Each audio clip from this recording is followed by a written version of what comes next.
Good morning. Welcome.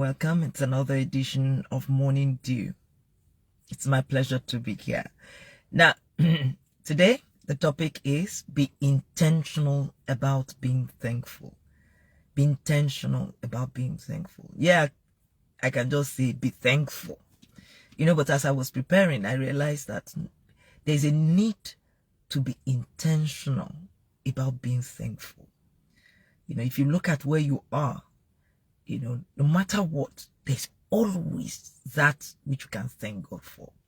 And, sometimes in the past, it used to look to me like God was so desirous of us praising him. You will think in your heart, it will not look as if, God is just someone who loves praise singing, just praise singing. That's his food. That's what he lives on. In actual fact, he loves, yes, people being thankful. He loves you being, being grateful for what you have. But in actual fact, the real reason you are called to be thankful and to be grateful for what you have is because it is part of how he has built you. For your system to work, that's part of how he has built you. You work perfectly. It's like toxins are released when you are thankful. And so he says, be intentional about being thankful, because there is the tendency to forget to be thankful. It's very easy. We don't know it, but it's so easy to forget to be thankful to God, to man, for that which you have, for everything you have and for what you are. Now, let me share an experience when I was in secondary school. Thank God for my secondary school. We were girls that liked each other. There was no competition. At least I never saw anybody envying one another. As far as I could see then, it was not an issue. So I had this friend, I don't want to mention her name. She's popular. Very beautiful to the core. I mean, too beautiful. And then she had money. This was the time that my parents were so low. I mean, my parents had lost their jobs, both of them. She had the money, she had the looks, she had the influence, she had the connection. I was so proud to be her friend. But somehow as a child, there must have been a time that I looked and in my heart God saw that I was asking that question. But why? As in, how come one person has it all, and others don't seem to have? It must have been there, even though there was never any envy or jealousy. And then I had a dream. In this dream, she was in front. It's like we were all climbing a mountain, and she was in front, being carried on the back by someone. Someone was carrying her on the back, and I was coming behind, walking with my feet, climbing the mountain.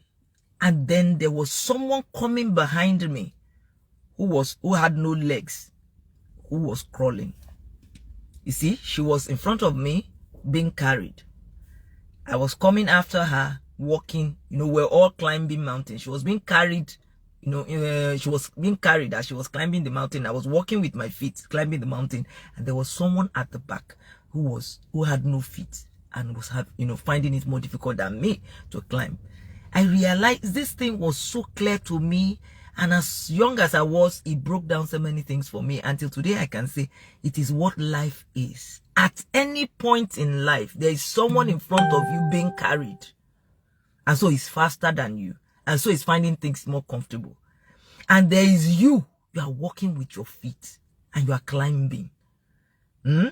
And there is that person behind you that is even more shortchanged than you are. That is the story of everybody. So in life, there's never going to be a time that there is nobody in front of you for one reason or the other. So stop looking at that. Be thankful. Be intentional about your thankfulness. It is part of what God has given to you to release toxins to make life go well for you. In fact, things go better for you when you are grateful, when you are thankful. So never forget that. Now, I'll give you a few points. Now, God himself, when he created us to be in his own image, and he wants, so the best that we can be is to be like God himself. He himself, imagine if God, because of the situation of the earth, because of the things not perfectly the way he wants it, imagine if God was postponing his joy. If God was postponing his joy now because Ukraine and Russia, they are fighting, and Israel is fighting in Gaza, and because you as a person, since he has been coming with you, you have refused to be perfect, you are still being managed, because I have refused to get it right, he is still working. If God should postpone his joy and not be, be celebrating the little things that happen, how do you think he's happy every time his soul comes to him? How can he manage to be happy that his soul is coming to him? The soul that is still going to give him a lot of problem, the soul that may still backslide, the soul that, but he rejoices every time a soul comes. Rejoice always. And again, I say rejoice. Be intentional about being thankful.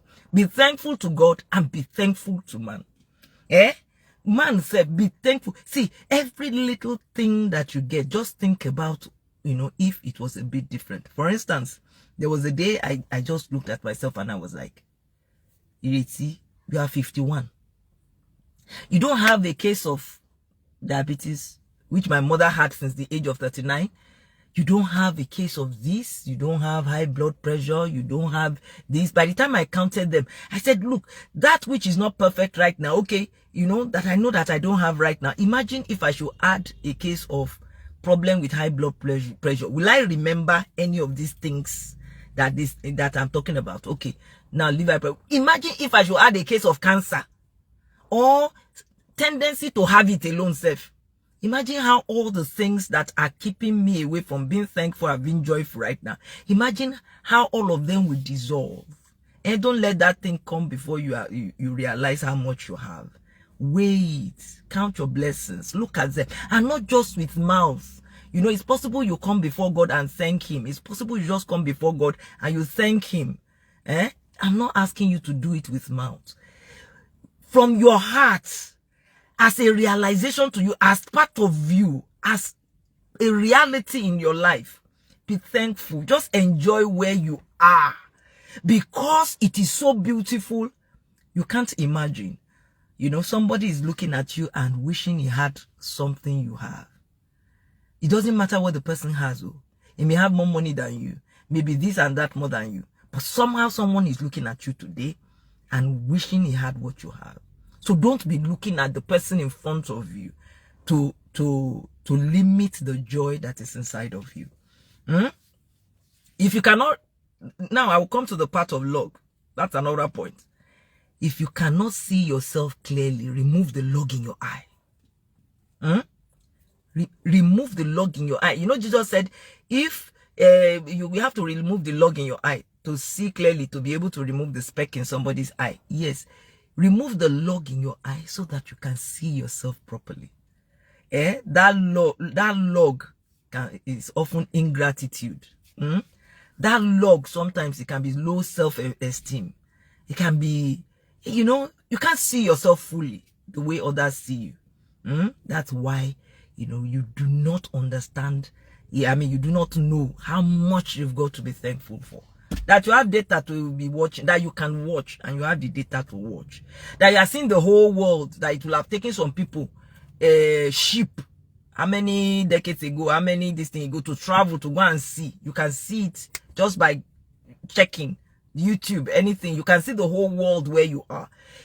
All the things that have been given to this generation is enough, to be grateful to God for. So rejoice in the Lord always. And again, I say rejoice. Please be intentional about being thankful. Don't think that it will just come to you. Tell yourself, remind yourself to be thankful, because it releases the necessary toxins inside of you to make you have that spring in your step to go for that this thing you want to go for, contract. It gives you that spring. When you are rejoicing, when you are glad, when you are grateful for where you are, when you are happy, you check it out and see all the victories that you've had in time past, the battles you've won in time past. It puts this kind of a sprint in your a bounce, in your steps, to go to the next. But when you dull yourself and you are thinking, in fact, the moment she passes by you, women, we have that problem. Or even men have. The moment the thing drives past you, you can no longer have that joy. You can no longer have that complete this thing. Just remember the story I told you. Someone is being carried in front of you. Excuse me. And you are walking on your feet. Someone is crippled behind you who is coming, and we are all climbing the mountain. You will not be the best in the world. You will not have it be the one that has it all in the world, and you won't be the worst in the world. That person that is being carried is also seeing someone who is being carried with machine, not on the back.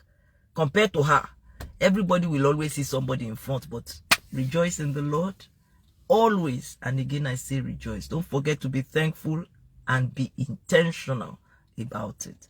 Thank you very much for watching. Let's meet again tomorrow. Bye.